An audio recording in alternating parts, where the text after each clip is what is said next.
amazingly supportive congregation.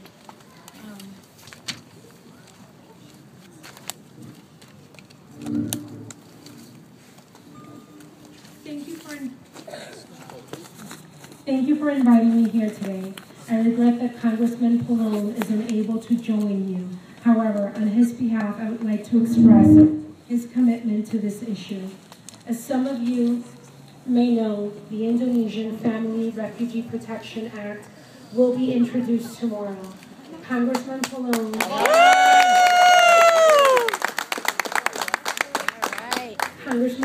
is an original sponsor of this legislation, which would allow Christian Indonesians fleeing persecution the opportunity to reopen their asylum cases. Please be aware that our office contacted the Newark field office and expressed the Congressman's desire for a fair outcome.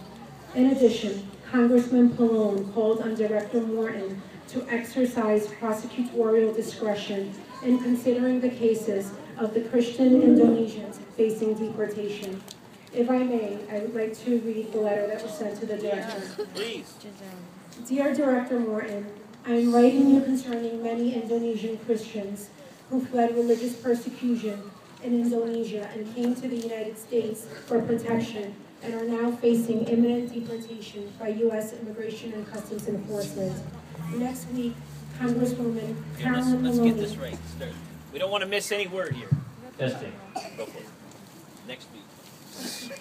Next week, Congresswoman Carolyn Maloney and I plan to introduce legislation that will give these individuals fleeing persecution an opportunity to reopen asylum claims that were denied solely for missing the one-year filing deadline for asylum in the U.S.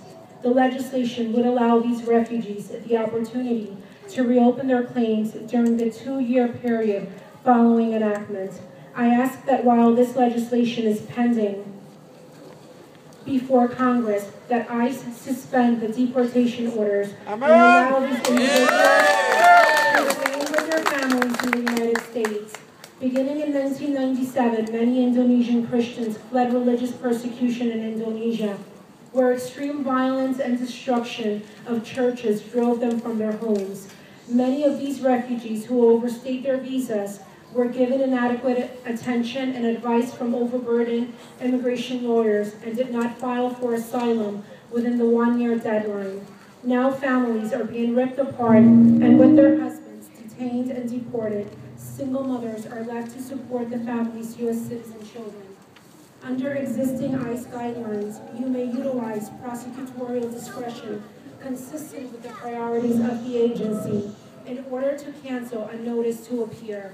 In addition, it is my understanding that you may grant deferred action, parole, or stay a final order of removal. Given the unique nature of these cases, it is my hope that you will temporarily cancel the NTA and any deportation proceedings while the legislation is pending and until it is enacted. Thank you for considering this request. Amen.